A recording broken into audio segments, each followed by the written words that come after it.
mestrado no Instituto de Psicologia da USP, do professor Leonardo Pervin Freiman, que recebemos hoje para conversar e discutir um pouco esse assunto. Bom dia, professor. Bom dia, é um prazer estar aqui no programa. Qual a efetiva importância dos pais na educação escolar, professor? Bom, os pais são, para a criança e para o adolescente, o palco da vida deles. Muitas vezes os pais ignoram isso, mas tudo que a criança faz é de alguma forma para ser amada, para ser querida, para ser valorizada pelos pais. E explicando de uma outra forma, os pais são a margem de um rio que oferece para os adolescentes o direcionamento, a orientação e os limites para a vida deles. Por isso é preciso tomar cuidado com relação a comportamento e uma série de outras coisas, né? Hoje em dia, os pais costumam participar da escolaridade dos filhos. Eu pergunto por conta da vida que nós temos hoje em dia, né? Muitas vezes sai cedo do trabalho, volta só à noite, o filho tem um horário. Quer dizer, é possível participar? Os pais estão participando dessa educação? Infelizmente, estão participando muito menos do que precisariam. Um dado que foi pesquisado aqui em São Paulo, no Brasil e mesmo a nível mundial, é que os pais muito cedo estão se afastando da educação das crianças, se afastando das escolas, e eles estão ficando distantes dos filhos e não podendo, assim, orientar bem os filhos. O que leva os pais a se afastarem dos filhos, professor? É realmente a série de atribulações, de coisas que tem para fazer, ou existe um certo desleixo em dizer, tudo bem, deixa aí que a escola faz a educação? Essa pergunta é importante. Existem alguns fatores concretos, como a pressão do dia a dia, o trabalho, uma carga excessiva, muitas vezes de 2, 3 jornadas de trabalho. Mas existe também uma falta de envolvimento da parte dos pais, uma falta de vontade dos pais estarem juntos e presentes. Existem também alguns poucos pais que não se envolvem com os filhos porque os próprios pais deles, quer dizer, os avós dos adolescentes e das crianças de hoje, não estiveram presentes. Então o pai não teve, o pai dele presente, ele acha que é assim que tem que ser feito. Tem que ser feito. Aí entra o papel da escola, de exatamente estar orientando esse pai, seja por um jornal, seja por palestras, seja através de cursos, sobre a importância desses pais estarem perto dos filhos, acompanhando quando esses filhos estão errando e quando esses filhos estão acertando, quer dizer, oferecendo aquele palco para o adolescente crescer e falar assim, nossa, tem alguém lá fora que gosta de mim, eu vou pôr o melhor de mim para fora. Agora, a vida moderna exige muito dos pais, né, professor? E às vezes fica meio impossível trabalhar nesse sentido. Agora, quais as consequências disso, quer dizer, desse afastamento, desse distanciamento? Olha, eu trabalho no Colégio Renascença faz já uns 7 anos. Todas as vezes que algum adolescente está indisciplinado, usando drogas, está tendo contato com bebida, ou está brigando muito,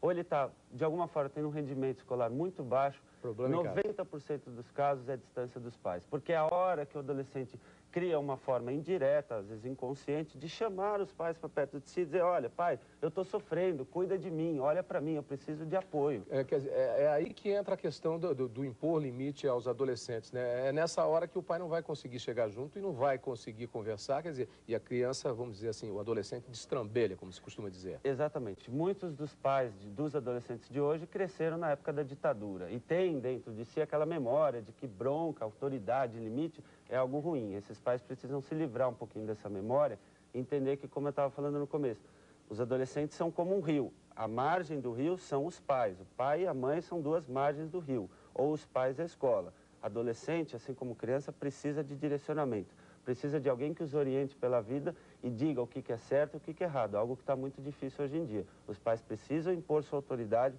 porque os filhos precisam de segurança para crescer. Agora, reforçando um pouco essa questão, quer dizer, drogas, violência dentro e fora da escola, mau andamento escolar, má conduta, geralmente está relacionado a um problema familiar.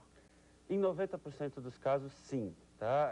Eu só vou mostrar para o meu palco algo de ruim se eu sinto que eu não estou bem dentro de mim. É uma forma do adolescente chamar a atenção, seja pelo mau desempenho escolar, seja pelo uso de drogas, seja pela bebida, seja brigando com um colega, ou às vezes se deprimindo sozinho, fechado no quarto. Os pais precisam, ainda que seja por 10 minutos por dia, ou num fim de semana, olhar para o filho e falar como você está feliz? E acreditar naquele olho que ele vê. Porque muitas vezes o adolescente está com o olho pequenininho, está triste, e o pai não tem a habilidade, a sensibilidade de ver. Esse pai precisa estar atento a isso. E passa daquele jeito, daqui a pouco eu resolvo o seu problema, segura isso aí que mais tarde... E o mais tarde que nunca vem. Quer dizer, se o pai não se envolver, quem vai cuidar da criança, infelizmente, é o traficante que está fora de casa, é infelizmente uma briga do bar, é algum adolescente mais velho ou algum outro adulto, que eu não sei que tipo de educação vai dar. Ou seja, ou o pai assume a educação dos filhos e orienta. Se esse pai não souber, hoje em dia as escolas abrem espaço para orientação, quer dizer, busque um orientador educacional, um psicólogo, um pedagogo, um pediatra, algum especialista no assunto que possa orientar. Agora, professor Leonardo, como é esse preparar para a vida? Porque, na verdade, quer dizer, a criança de hoje, o adolescente de hoje, vai ser o adulto de amanhã, vai estar trabalhando, vai estar no mercado de trabalho, vai estar na vida, vai estar com todos os problemas normais da vida.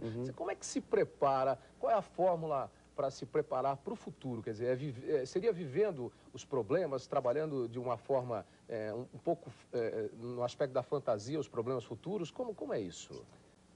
Existe um pesquisador chamado Howard Gardner. Ele fala que o ser humano tem 7 tipos de inteligência. Em geral, a escola e mesmo os pais só valorizam um dos tipos, que é a inteligência lógico-matemática. O que os pais precisam procurar desenvolver, e mesmo as escolas, é olhar a criança dentro do que ela tem de bom. Muitas vezes os pais olham, mesmo os professores olham, só vendo aquilo que a criança não acertou, aquilo que a criança não fez, aquilo que a criança deixou de fazer.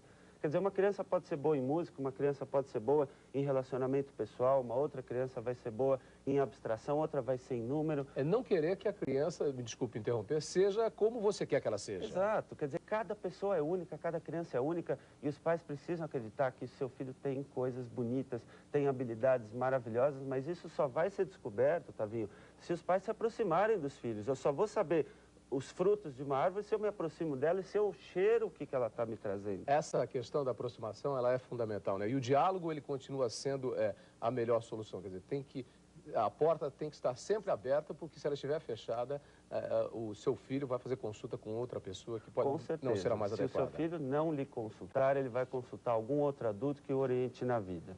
E eu não sei que adulto vai ser esse. Como manter essa porta aberta, esse diálogo? Porque, por exemplo, os adolescentes, quando começa a adolescência, eles ficam difíceis para os pais, né? Quer dizer, como manter essa aproximação, não deixar que o filho se distancie, manter aberta a porta do diálogo, professor? Por insistência. Primeiro, o pai precisa treinar, desde criança, se aproximar do filho. Agora, se chegou na adolescência, tá? Agora meu filho está distante de mim. Insista 1, 2, 5, 20 vezes. Não caia naquela besteira de acreditar que com 14, 15 anos, meu filho já sabe tudo da vida, então eu não tenho mais como educar. Filho é projeto para a vida toda. O seu filho você vai cuidar com 40 anos, com 50 anos de idade. Até o último dia da sua vida, o seu filho vai continuar sendo seu filho. Filho é o melhor projeto e o mais importante da sua vida. E só para concluir rapidamente, então, quer dizer, não esqueça nunca, a escola faz uma parte, mas a participação da família e dos pais é fundamental. Não deixe nunca só para a escola. Com certeza, uma mão lava a outra e a criança chega longe assim. Ok, professor Leonardo, obrigado pela boa conversa.